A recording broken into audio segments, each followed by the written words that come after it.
And what is up, Peter?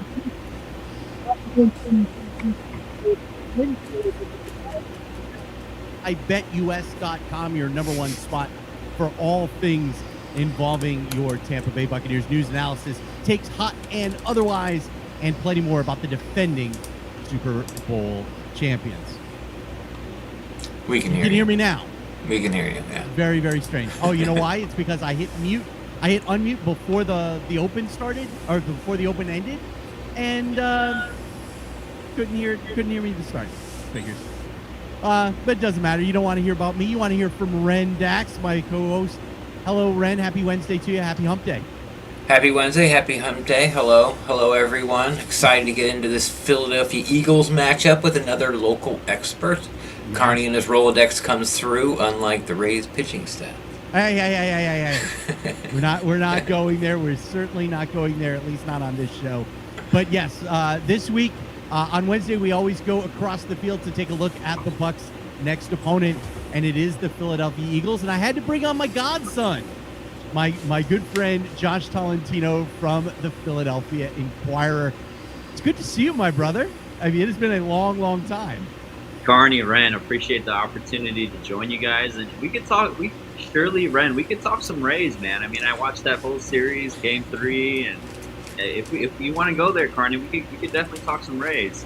We do not have the time. I would love to make this be an hour broadcast, and we just kind of banter back and forth about baseball and football and all that stuff. But you get Carney on the Rays, and he'll take a breath about the 15-minute mark. Yeah, probably so. Probably so. We will start our conversation about the Bucs and the Eagles here in just a moment. But first, we want to tell you that the Pewtercast is sponsored in part by Manscaped. Manscaped, of course, the number one product for male grooming. I have told the story many, many times overall. My time in the Navy, I had a guy that I used to work with that thought that using the razor on his face, the same razor on his face, was right to use down below. And that is certainly not the case. That's nasty and disgusting. So use Manscaped instead, the brand new lawnmower version 4.0 with the ceramic blade, longer battery life, wireless charging, and the plus part of the Manscaped Performance Package version 4.0, where you can check out the lawnmower, the Weed Whacker version 4.0. You get the crop duster, ball deodorant, the crop toner as well, and plenty more, including a pair of those Manscaped boxer briefs, which are really sweet. And you get it at a discount thanks to the Pewtercast. Go to manscaped.com, use the promo code FANSIDED20, and get 20% off of your order and free shipping. Again, that's manscaped.com, promo code FANSIDED20. Get 20% off your order and free shipping from Manscaped and the Pewtercast. So, Josh Tolentino, Philadelphia Inquirer's Eagles reporter and overall football insider, doing a lot of stuff video-wise with Philly.com here this year. I definitely now I've known Josh a long, long time, almost longer than he cares to admit. But Josh, for our listeners and for our viewers here on YouTube, we always start our first-time guests with, you are the Eagles reporter for the Philadelphia Inquirer, but you weren't always in Philadelphia. So tell us, how did you get to where you are now? We could throw it back to Tampa, but let's throw it back a little bit before that. I have some newspaper experience. Before my time in Tampa. I was in the Kansas City Star, spent some time at the Chicago Sun-Times, and then I worked at another local paper around the Chicago area. That's my home over there, Ren, in Kearney, is the Chicago area.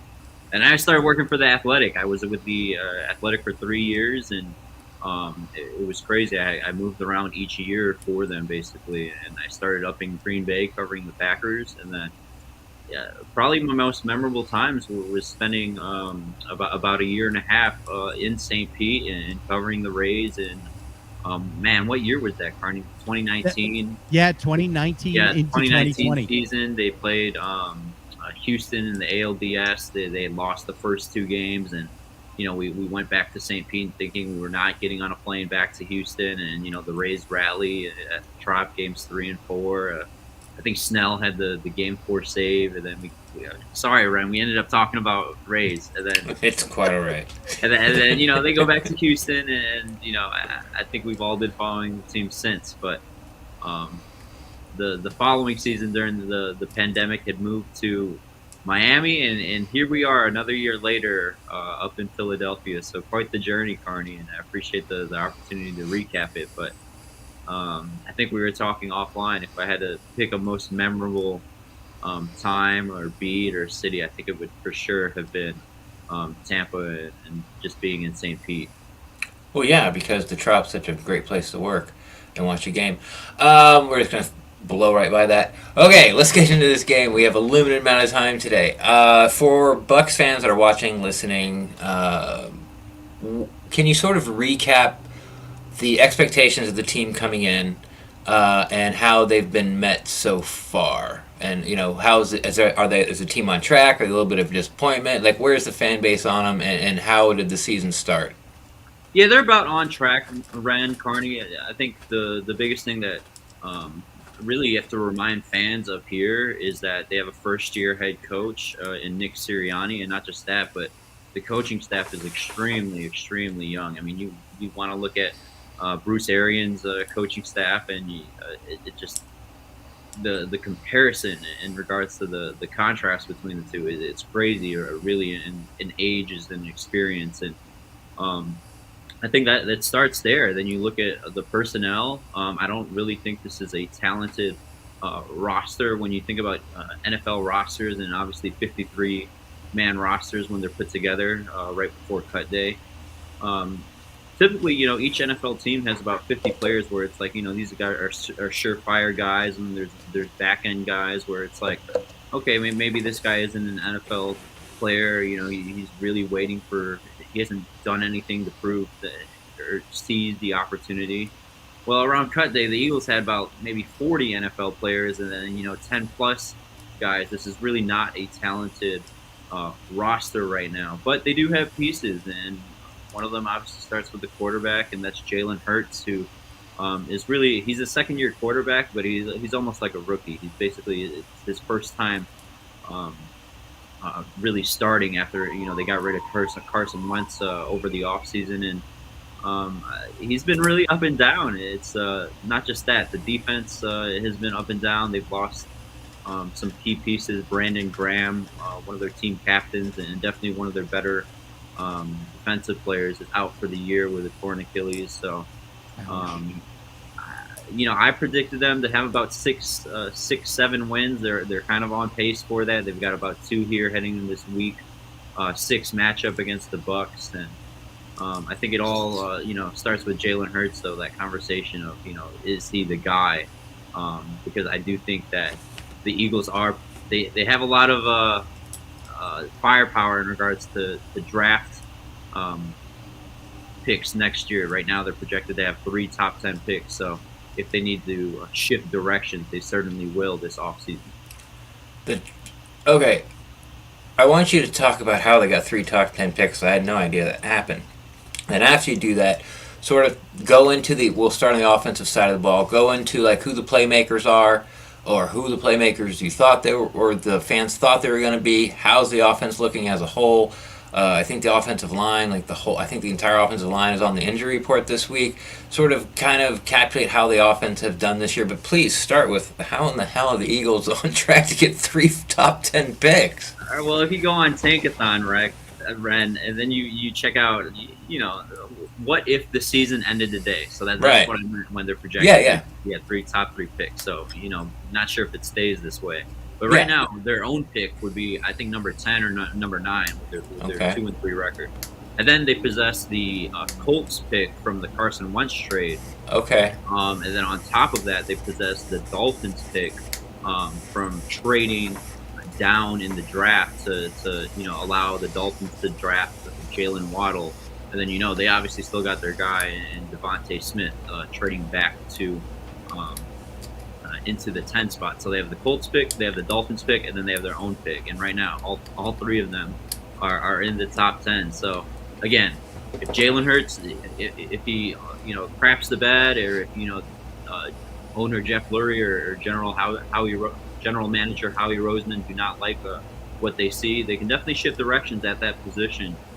They're well equipped to this offseason. But so far, I think Jalen Hurts is about kind of what we expected here through the first 5 games. And you asked about the offensive line, man. We were talking about injuries earlier. It'd be remiss to not even, it'd be a mistake not to mention the offensive line. They are getting, last week they did get one of their tackles back in Jordan Mailata, a guy who signed a big extension at the beginning of the year. And who's the biggest player on the Bucs? Vita Vea, I'd imagine. Yeah. Okay, he's the Vita Vea on the Eagles. He's the largest guy in the locker room. He's 6'8", about 370 pounds, and really, but one of the biggest personalities too. One of the best personalities on the team. And 3 years ago, he picked up the football for the first time. His story is really amazing. He used to be a rugby player down in Australia, but he's back to the offensive line. He is back. Center Jason Kelce is the only offensive lineman who's really been healthy the entire year. And then obviously he's in the center. You look to his left, you look to his right. Everyone is gone. Brandon Brooks is on the IR. Right tackle Lane Johnson, one of the best right tackles in the NFL, the highest paid right tackle in the NFL, is basically on pace to miss his 3rd consecutive game. He's dealing with a personal matter right now, and right now the team, again, they're keeping it at that. It's a personal matter, and it does sound pretty serious. In talking to other offensive linemen, talking to Jalen Hurts, they always reference that they're praying for him, that they're thinking of him, but the team is keeping it at that in regards to saying the diagnosis of his progression and coming back, and it doesn't seem like he's going to be coming back anytime soon. Surely a big loss. So, and then Jordan Mailata was their left tackle, the guy I had just mentioned. But with Lane Johnson out, they're moving him to right tackle, and they've got a backup in Andre Dillard, who was actually a first-round pick a couple of years ago. But has been pretty much of a bust since then. He's certainly getting an opportunity right now at that left spot. So, but the offensive line is definitely down and bruised. And if the Bucs front 7, which I know they have their issues in the passing game, but I expect this to be Nick Sirianni. He does not like to run the ball, and I don't think he will be with this offensive line anytime soon. So yeah, take the over on Jalen Hurts. How many times he throws? I think it's at 39 or 32.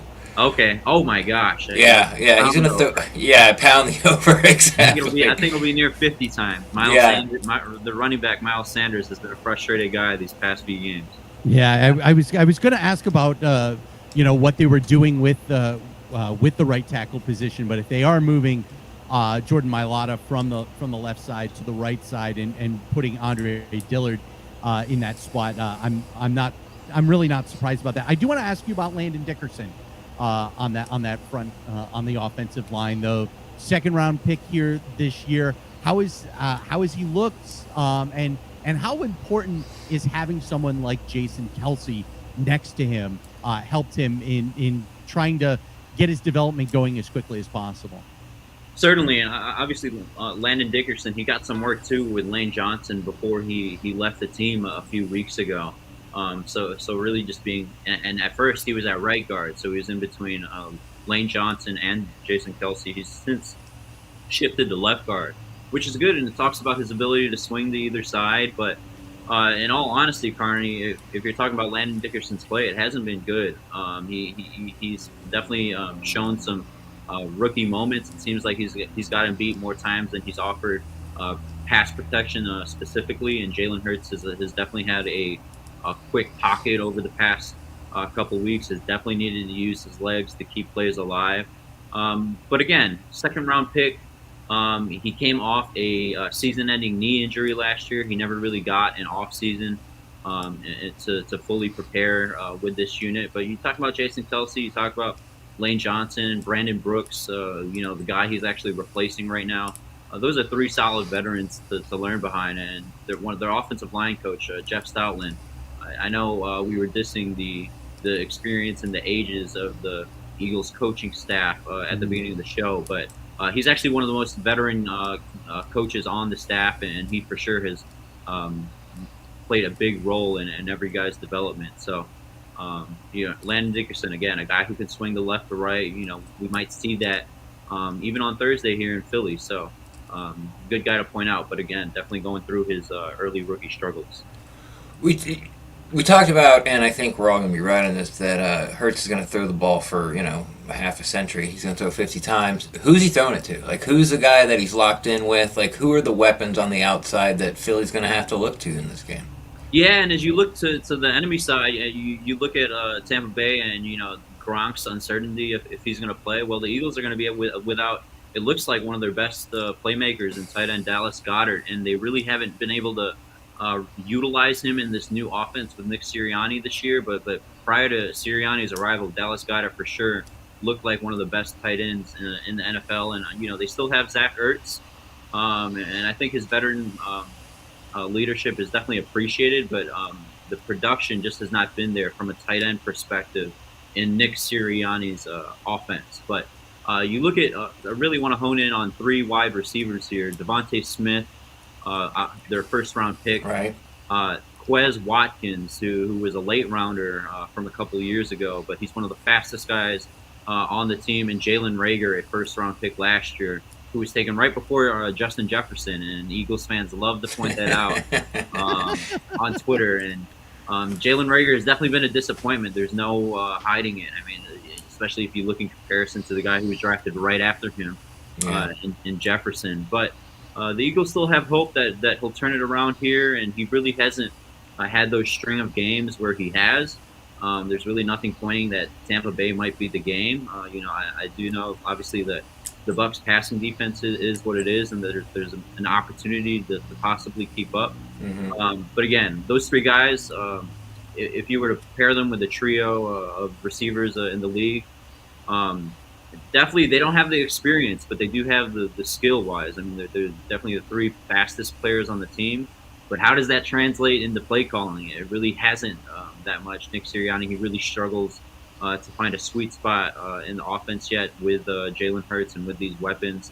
But if you had to pick one guy who might be the leading receiver, I think I got to go with Devontae Smith. He's been their leading receiver the past couple of weeks, and there hasn't been much chemistry on offense, and I think we'll see a lot of that on Thursday. The Eagles' offense is based on a lot of intermediate throwing, a lot of screen passes, a lot of checkdowns.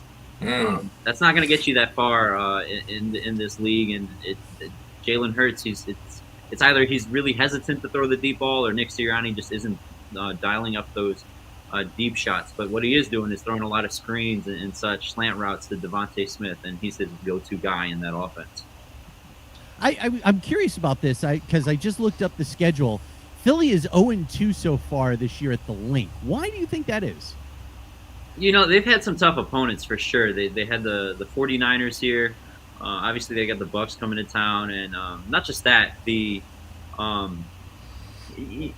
create this home field advantage. And the one biggest thing that I've noticed about Nick Sirianni is that the Fridays are really, I guess, today before the game, the days before the last practices before the game, he likes to hold them at Lincoln Financial Field. Not many NFL teams do that. Yeah. They stick to their practice facility, because most practice facilities obviously are really nice in today's NFL. But Nick Sirianni, all home games, he's gone to the Link. He's like, this gives us a home field advantage to practice here just the day or two before. It hasn't worked out, in his favor, and he's still searching for that first home win. And you're talking about a coach who's really trying to adopt this city. I mean, he's done so many things to try to win them over. He wore an Allen Iverson shirt to their first game. He references Kobe and AI a lot. I'm glad he wore it to the game and not to practice, because we talk about practice. He his selection of shirts in practice. I mean, he wears all these T-shirts featuring all these different Philly players, former and current. And another thing is that he tried the Philly special. Obviously the play that took down the Patriots in the Super Bowl a few years ago. He tried that their very first game on a 4th and goal. It did not work. It was an absolute failure, and that kind of turned around that entire game against the Niners. So this guy is really trying to win Philly over, but so far, again, they have not won, as you pointed out, at home. Let's switch to the defense, as you know we're pushing up on when you got to go time. If Philly had to hang their hat on something, what do they do well on that side of the ball? Oh man, I think we got to look at I mean, they really haven't generated a lot of pressure, Ren, but they are coming off a game in which they did hit Sam Darnold 8 times. I think the Tampa Bay's offensive line, and I wrote this in today's paper, I think they present a much steeper challenge compared to Carolina. I thought Carolina was off to a pretty fluke start, and Tampa Bay is going to take over that division in no time. I mean, I don't think Sam Darnold is a good quarterback. But getting back to your original question, they haven't generated a lot of pressure, and Jonathan Gannon, their defensive coordinator, he really hasn't dialed much pressure packages. I think they're one of the least blitzing teams in the NFL. Oh, he no. he likes rushing a lot with just the front, with just the 3-4 guys, whatever he has up there. And depending on that, you can't do that with Tom Brady. You can't do that with this offensive line. So we'll see if he switches it up. But he's really dependent on the leadership down there with Fletcher Cox, who I think is having a disappointing year. I mean, he didn't have really register much stats until this past game against the Panthers. But one guy I think Bucs fans should pay attention to is 97, Javon Hargrave. He is the best interior defensive lineman in the NFL right now. Leads all interior defensive linemen in sacks, quarterback pressures, quarterback hits. And definitely 97 is someone to circle because he is playing out of his mind right now. He's definitely one of the best players on that defense. And you talk about the secondary. I don't think, again, I think they're going to be overmatched by Tampa Bay's firepower at the skill position. The secondary, they are coming off a game in which they picked off Sam Darnold 3 times, but I think that was more of a product of the pressure developed up front by the defensive line. Before you go, Carney, I just want to apologize, Josh, that you were going to get a few tweets about Vita Vea being the best interior defensive lineman from Bucs fans when they hear this, but because that's the way we are. That's surely fine, but no, I'm very interested. I'm going to go look this guy up. I had no idea. I heard of him, but I had no idea. But they signed him last offseason, had a pretty disappointing year during the COVID season, but he's turned it up. And he's even told us the past 3 weeks, I feel like I'm playing the best football of my career, and he just seemingly continues to pad the stats, again, leading all interior NFL defensive linemen in sacks and hits and hurries on quarterbacks. So we'll see if he'll be able to get a hand on Tom Brady, but one of the few bright spots for sure on a defense that prior to last week they had allowed 83 points in 2 weeks, Ren. So last week was a big step in the right direction for this group, but a big challenge against Tom Brady and this offensive line.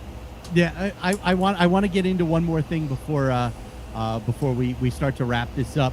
We joked before the start of this show about linebacker play in Philadelphia. Notice how I didn't talk about them, Carney, when you're talking about the defensive line. I know.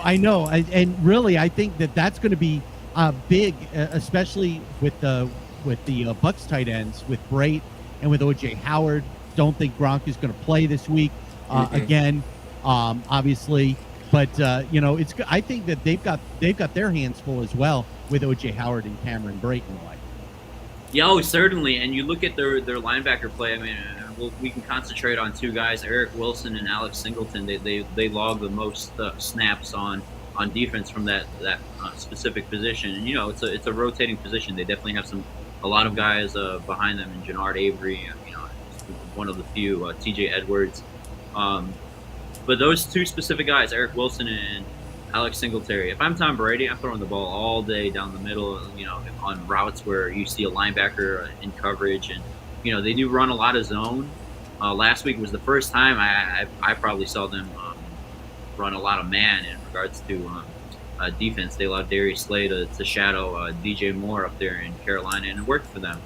I'm not sure if they want to run man against the Bucs. I don't know what to run against the Bucs. I'm going to expect to see a lot of Tampa 2, cover 2, but If those linebackers out there, Brady should definitely look their way because they are not good in coverage. They've showed that on a byproduct of 5 games this season. And we're talking about quarterbacks who are not Tom Brady, who have been able to pick them apart. So you talk about the offensive weapons, Carney, and you mentioned 2 of them, man. We didn't even talk about Mike Evans and Godwin, and throw Scotty Miller there. He's going to burn the entire secondary. I think Antonio Brown. Eagles defense, they surely have their hands full preparing for the Bucs and Tom Brady. I think the best way to defend the Bucs right now is put like 14 defensive backs on the field and just make them run the ball. Ren, the Eagles do, and I can't believe it took us to the end of the show to talk about this. They lead the league in penalties, and it's been absolutely, oh man. And I know the Bucs are actually up there too. I think they're number 3 or number 4. Oh yeah. In the league, just because it's been a daily ritual now to check the league leaders in penalties because it's been the Eagles the entire season. So you talk about throwing extra guys on the field. They've definitely done that multiple times on defense this year. So. If there's an over/under of like 0.5 on how many times that's flagged on the Eagles defense, take the over. Wow. All right. I'm good with that. Ren, do you have anything else before we wrap this up? I was going to ask you the same thing. I do not. Good. Let's make sure Josh gets his phone call. Well then we will finish with our final question. Game hits 000 on Thursday night, and Philly is coming off the field victorious for the first time at home this year. How does it happen? Carney, that ain't gonna happen. Let me say that first. So I don't want any angry Bucs fans coming at me. It ain't gonna happen. The talent on each roster, there. I mean, it's just not comparable. I mean, I'd be very shocked if that happened. I think I picked the Bucs 33-21. But if it happens. Tampa's offensive line, they all get hurt. They all lay down. They allow Philadelphia's defensive line, Javon Hargrave, to get all over Tom Brady. But in reality, you think about the offense finally clicking in week 6 at this season because again they showed some spurts, a series or 2 where they've shown capabilities of okay, why don't you continue to run this type of offense? But we're 6 weeks into a first-year coach, a first-year play caller. He's also the offensive play caller. And the offense still has no identity. They freaking love bubble screens. It doesn't matter the situation. It could be 1st and 10. It could be 3rd and 18. They are going to throw a bubble screen to Jalen Reagor or Devontae Smith. Carney, I'm going to be texting you throughout the game, and I'm going to be like, you see this bubble screen? That's what we talked about on your show, man. So, if they were to win, which again they will not. I think it is all based on the success of the offense and keeping tabs with Tom Brady, and basically making it a shootout is kind of what I'm pointing at. He's my godson for a reason. You can follow Josh on social media at JCT Sports. Check out his stuff at Philly.com, the Philadelphia Inquire. He's one of my favorite people on this planet. So, Josh, it is great to see you again. We cannot wait 2 years to do this again now. Hey, Carney, appreciate the opportunity. Ren, thank you. Take those overs on the Eagles penalties and Jalen Hurts throwing the ball. Yeah, I'm with you. Thanks, man. Thanks for carving out some time with us. I really appreciate it. All right. Take care, boys. Thanks, brother. That is Josh Tolentino of the Philadelphia Inquire. Just what a good dude.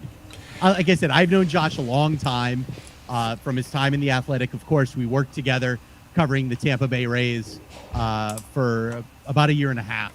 So before he went down to Miami to switch back to the NFL. So yeah, another big pull. It's what I do. Another great guest by Carney.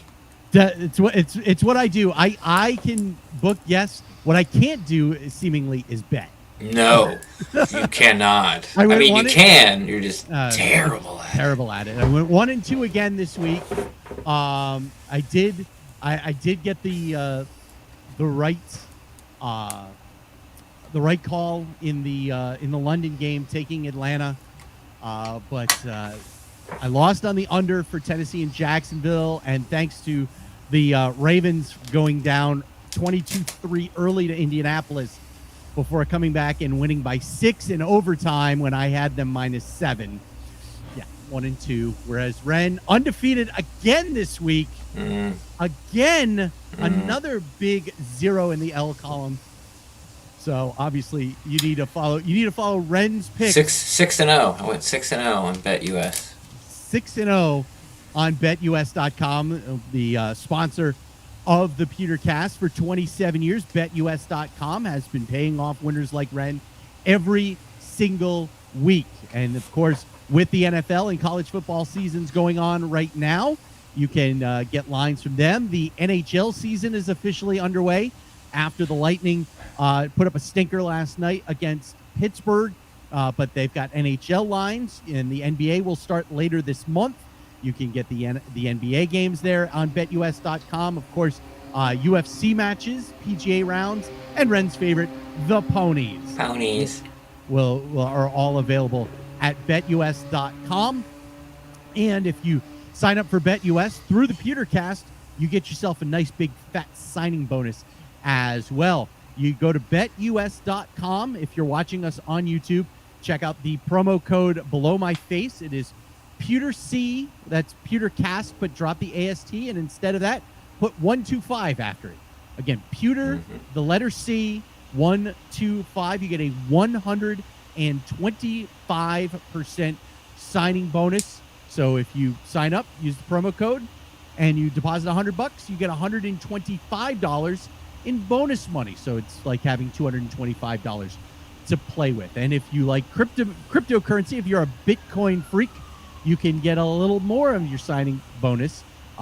Use the promo code PewterC200, and you can get 200% in your sign-up bonus. So that's if you use cryptocurrency. If you're just using straight cash, homie, PewterC125 for BetUS.com. You bet, you win, get paid with BetUS.com. You get paid like Ren. Yeah. Absolutely. So what other than the fact that his best time as a reporter was hanging out with me at Tropicana Field. Not quite what I heard, but okay. He said he enjoyed his time in St. Pete. Yes, that little last part I didn't hear. I heard he enjoyed his time in St. Pete. I heard that. You hung out with me a lot in St. Pete, and that was the reason why. Yeah. But what was the most interesting thing that Josh said to you? God, I think it was all interesting, because I didn't really know a lot about Philly. Of course, Wentz is gone and Hurts is there, and I wasn't really following, so I didn't really know how well they're doing. Since they were playing the Panthers, they kind of peeked up on my radar this week. And it looked like the Panthers were going to win the game. And it's like, oh, geez, maybe Sam Darnold is the answer. And then, and 3 picks later, and Eagles come back. But I guess it's just because I've heard this 3 times now. Like, the Patriots expert was like, yeah, there's no chance. This isn't going to happen. And then the Dolphins expert was like, yeah, this isn't going to happen. And now the Philly, Josh comes on and goes, yeah, no. I don't know, malaria outbreak. Yeah, I don't know. I don't know how the Eagles are going to win this game. So, and I guess the biggest part would be their defensive scheme. If they only rush 4, this is going to be a bloodbath. And, it's... Unfortunately for the Eagles, they don't get that extra time to prepare to try to figure something out. It sounds like their offensive game plan is already what they're doing this year. Is what every team tries to do against the Bucs, which is don't run the ball, throw short passes, get the ball out quick to your playmakers on the edges, and put the pressure on the corners to come up and make the tackle. Jordan Whitehead should have a big game. Devin White, the speed coming from the inside, going to the outside, should have a big game as far as number of tackles. But I kid Josh about it earlier, and he doesn't really care because he's not an Eagles fan. But and then we talked a little bit about it. In the segment with him was a linebacker play, and that middle of the field's just going to be wide open. So. Yeah. it all, like OJ Howard could have a monster game. It all depends on if Brady wants to go to him and if they call plays for him. Because, you know, something that I think we should talk about soon is now that Gronk's gone, I think Antonio Brown's his favorite target. You know, Yeah, I would. especially since teams are now like since the Patriots game, which has only been 2 games, but the Patriots and the Dolphins are like Chris Godwin's not beating us. Like he's not beating us. We're gonna double him. Like they're clouding him, they're bracketing him. They're not like doing man doubling where they're all over him, but. Yeah. They're Brady looks and goes, okay, well I got Evans and Brown and OJ Howard and Fournette out of the backfield. I don't have to throw to. There's 2 guys over at Godwin. Okay, so like I'm not gonna look over there. They've done this the past 2 games. So if they're taking away Godwin, and the Bucs scheme Godwin on outs and digs, or even start him just put him out on the outside a lot, it's just gonna be it's bombs away right down the middle for him. For Brady. Yeah, the thing for me is that even if it is going to be bombs away down the middle for Brady a lot of this game, but I'm curious to see, because Philly only rushes 4, how much getting the offensive line going forward. I think you could have Philly Lenny. I think that you could see Leonard Fournette, especially if you've got 2 guys on Godwin and he's running go routes. Now you've got the whole side of the field that if Fournette gets outside of a tackle, I certainly think that you could see some big gains. I don't think you're going to see a lot of rushing from the Bucs, but you get Fournette or Ronald Jones outside of a tackle, especially if you've got 2 guys on Godwin going down the field, you could have some big chunks of yardage coming off through the run game. Yeah, I know. I was kidding with Josh about putting 14 DBs on the field. No, it's about right, though. But he took it as, like, put extra men on the field. What I meant was, like, play, like, dime, or whatever's bigger than dime. Play, not quarters, I don't know, play 100, penny roll. You need 100 DBs out there. And make the Bucs run the ball. Like, just make them. Like, we're going to put, 1 defensive lineman down and everyone else is standing up and they're all under 250 pounds. Run the ball. Run the ball. And that's sort of like the best way to, I think, to slow this Bucs offense down, where you force them for the smart play is to run the ball, and you'll get down the field and eventually score. Yeah. It's kind of like it's like the reverse of the bend don't break defense for the running game. It's like you can run the ball on us, hopefully, we'll maybe stop you for 1 yard or 3 yards, but if you run it 10 times, like 7 of those times it's going to be for 5 or more, but hopefully those 3 times come in a row, we can get off the field. Because if you don't got the corners and they don't have the linebackers, and a couple people in chat are talking about, Hargreaves, I should say, talking about he's a beast, and I believe him. They're saying Philly's defensive line is good, and I agree. I think it's a strength of their defense. But if they're only sending 4, not against our offensive line, like you're not. And when one guy does squirt free, you got Brady, who is now averaging out like the best quarterback, with pressure in his face already this year. So yeah, it's going to be tough sledding for the Eagles, and good, because Eagles suck. Yeah, we let's face it. If there's anybody outside of the NFC South that you want to beat, it's the Eagles. Yeah, or the Rams. Yeah, well, or the Chiefs, because they won't shut their mouth. Well, they beat the Chiefs, so I know. Beat them again and every the Chiefs, time. And if you've noticed, the Chiefs are in really bad shape this year. Yeah, they're 2-3, and they're going to Buffalo. So this no, they're not going. They're going to Washington. They just got pounded by Buffalo. I'm sorry. Yeah, they got beat by Buffalo. They go to Washington. That's right. Yeah, to go to 2-3. They're in rough shape. They are in rough shape. So good. Want to give a couple of shout outs in the comments. I thought Richard's comment about Josh being 20 years old was pretty funny. Yeah. Josh ain't much older than 20. I'll tell you that much. That's why I call him my godson, because I am old enough to be his father. And then shout out to Shooty. Shooty is in the comments here. So from Shooter in the Stash. Shooter in the Stash, long time no see, man. Yeah, absolutely. So shout out to Shooty and the crew there at Shooter in the Stash. We got to get, because it's a Thursday game, we're not going to have a Friday. We're not going to have a Friday show. So, all right, I don't know if you're ready to do picks, but I think I've got a couple in mind to take a look at as well. So, I'm sorry, my mic it did it during when Josh was on. It just like tremendous feedback. I have to unplug it and plug it back in. So I really don't know what's going on with that. Are we talking about what we're going to bet? Yes. Is that what we're doing? Okay. Yeah, we kind of do this on the fly because we didn't talk about it, and we were waiting for Josh because he was on a call, and I just happened to open, Bet US to take a peek at it. So we're going to do our bets, and then we're going to get out of here, and I'm going to go to work, and Carney's going to go and back in the fetal position and suck his thumb because the Rays are out of the postseason. Right.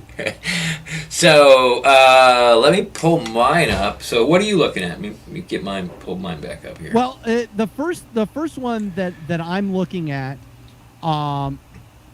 it's kind of strange because you've got Cincinnati going to Detroit. And Detroit is no good, and Cincinnati is giving only 3. Yeah. I know it's on the road, and if this was a home game, that this would be a 9-point game and not a 3-point game. But I certainly think that the Bengals are much better than just a field goal better than Detroit on the road. So I'm going to take Cincinnati and give the 3 in that game. Yeah. Like it a lot. I'm going to try. I don't know if I really I don't want to tease anything because that's like your thing. Dude, it doesn't matter. You're here to win money. Like, we're trying to help people win money. It's not my thing. What, am I the only person who's allowed to tease a bet in the whole entire universe? Yeah, well, it's your deal, yo. All right. So if I was going to tease anything, yeah, I would do 2-team Thursday Monday. I would tease All the right. Bucs down. I would tease the Bucs down to pick 'em, mm-hmm. and then I would tease Buffalo to +1. Right. So all Bucs have to do is beat Philly on Thursday night, which according to Josh would take an act of God for it not to happen. Yeah. And then Monday night, Buffalo's playing Tennessee, and you can tease at 7. Yeah. Yep. -6. You can get into +1. So again, all they have to do is win. And those are good. Hey, listen, guys. I know we talk about Bet Online. It's kind of sort of taken I don't want to say it's taken over, but we talk a lot about more betting than we ever have on this show. But I'm telling you guys, this week is the week there's lots of money to be had out here. Any of these combinations are going to come through. Carney talked about Buccaneers, getting 7 against the Eagles. Pair them with 2, 3, 4 of these and change these by 7 points. Like, this is a week to make it. So you can make it so Tampa just has to beat Philly. Okay, no problem. You can take the Packers and switch them to actually getting 2 against Chicago Bears. So they can lose to the Bears, but they can only lose by 1 point. Okay? Kansas City, Washington, which we talk about Kansas City's, not looking good. We know they got a lot of talent. You can tease it where they just have to beat the Washington football team. I mean, let's face it, like okay, $100. Like, who you taking? Washington, straight up Washington or Kansas City? You're taking Kansas City. Are you gonna win that bet? Yeah, you are. Last week was hard. This week is not hard. Another really good one: the Chargers versus Baltimore. The Chargers are given 3. You can tease that to. Chargers are getting 3. Getting 3. I'm sorry, they're getting 3. You can tease that to +10. That means, first off, I think the Chargers are going to win the game, and you're getting 10 points. So if they lose, but they lose by 6, you still win. They lose by 9, you still win. I mean, that's like, to me, that's free. You talked about the Cincinnati game, which is great. You took it straight up, but you can tease the Bengals to +4 to +4 against Detroit. So you're taking Cincinnati and you're getting a 4-point cushion.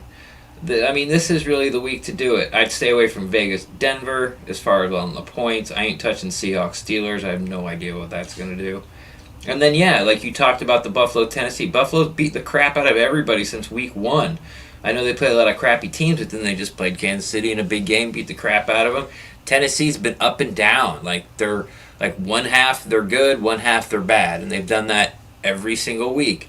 And you can't do that against Buffalo's. Buffalo's defense is severely underrated. So is the Chargers, by the way. 2 of the top best defenses in the league.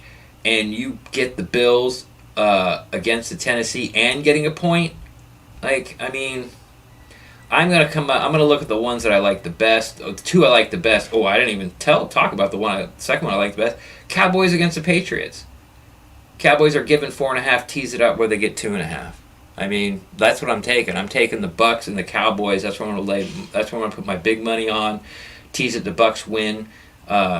Cowboys getting 2.5. That's where I'm gonna put my big bet. And then I'm gonna do a bunch of $50 bets. I might do like a 6-team teaser with a 7-point swing just to see what the odds are. Because if I put like 6 teams in there and put $50, like I'm probably gonna win like 400, even with the 7-point swing. So, yeah, this is a nice week to sort of fatten that up. I'm gonna lose eventually, but right now I'm like 17-0 on BetUS. Yeah, let's put it this way, Ben.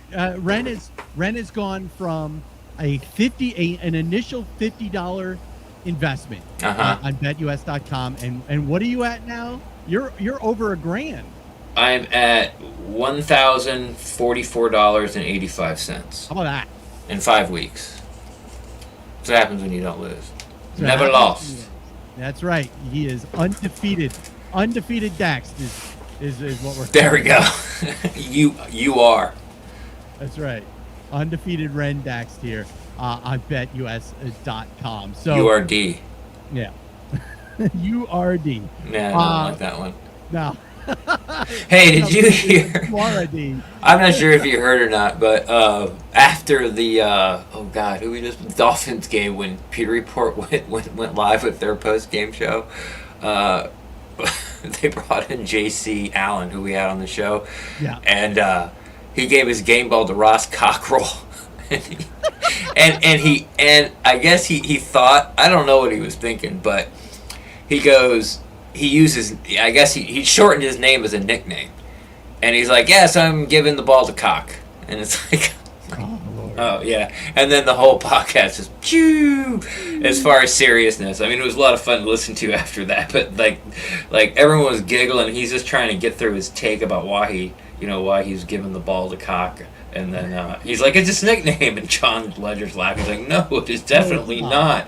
Like, you can hear John's wife in the background just crying. Like, it was pretty funny. But too funny. Anyway. All right. Last thing. Predictions for Thursday night. What do you got? Bucs 1 million. The Eagles -4. Okay, seriously, I think the Bucs score over 30.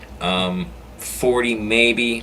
But it's Thursday night, so I'm gonna go with 38. Wow. Yeah, I'm going with 38 because I'm picking a defensive touchdown. I'm going with 38-24 is what I'm going with. Okay. I still think the Eagles are going to, the secondary's banged up, man. Everyone's completed passes on him. Jalen Hurts is still going to complete passes on him. The defense have not been able to go 3 and out, mostly because teams won't run the ball on them. Yeah. Oh yeah, and one more thing on BetUS, take the over on Hurts' passing attempts. Jesus. Yeah, I don't know if is that prop available. It is. I'm gonna look it up right now. Why you give your prediction? Yeah, my prediction is that because it's Thursday night, the Bucs will get to 30, but it won't be much higher than that. I think I have 31-21 as my pick. So okay, it's a little higher than I thought than I reported. It's at 39.5. So 40, that's a tough number, but I would still take it. But don't put a lot of money on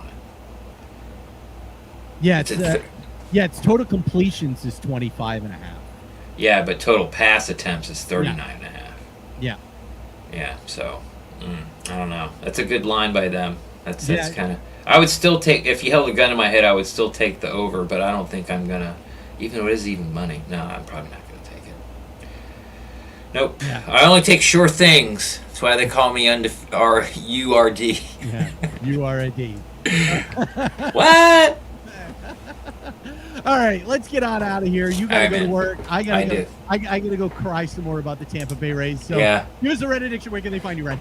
Best place to find me is on Twitter at the PeterCast. I'm always down to talk Buccaneers football. But if you think your take is too hot and don't want to put it out there on Twitter sphere, feel free to slide in my DMs and we'll talk Buccaneers football there as well too. Ish, maybe. Perhaps. If I'm not at work. I'm at Steve Carney on Twitter and Instagram. CP9.com. We are starting our off-season analysis of the Tampa Bay Rays a hell of a lot earlier than we wanted to. And also, you can hit the subscribe button here on YouTube for the PewterCast, and also subscribe on the podcast wherever you happen to be listening. Apple Podcasts, Stitcher, Spotify, Google Play. Leave us ratings and reviews in those places. Thank you to our sponsors, Manscaped and BetUS.com. Thank you to the Fansided Network for hosting us. And we will talk to you tomorrow night after Bucs and Eagles. We will get your reaction to the game. And until then, Ren, go buck yourself.